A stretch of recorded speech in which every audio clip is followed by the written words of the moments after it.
বক্তাদের কাছ থেকে আপনারা শুনেছেন।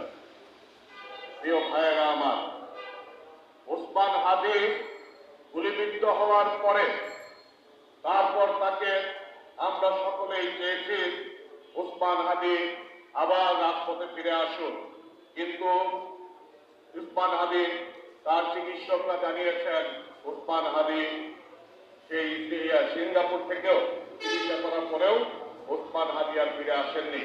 প্রিয় ভাইয়েরা আমার, এই ওসমান হাদির যে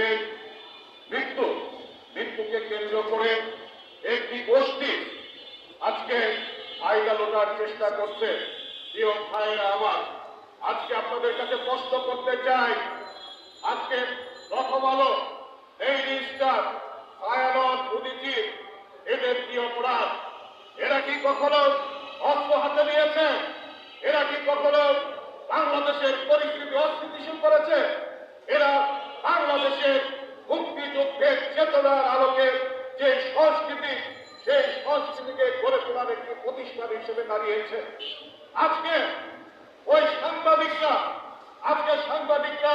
আজকে হচ্ছে সংবাদ, যে সংবাদ পরিবেশন করবে, সংবাদ সংগ্রহ করবে, সেখানে তারা নিরাপদ না।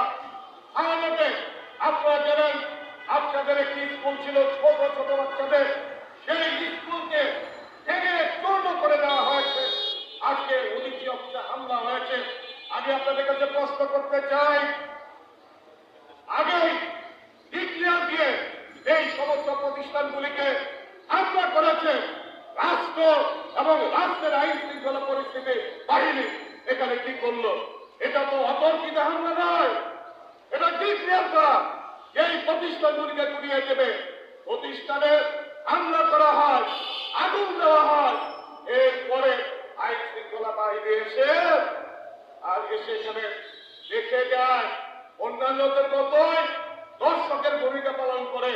প্রিয় ভাইয়েরা আমার, আজকে বাংলাদেশের যে পরিস্থিতি, এই পরিস্থিতি থেকে বাংলাদেশের উত্তরণ প্রয়োজন।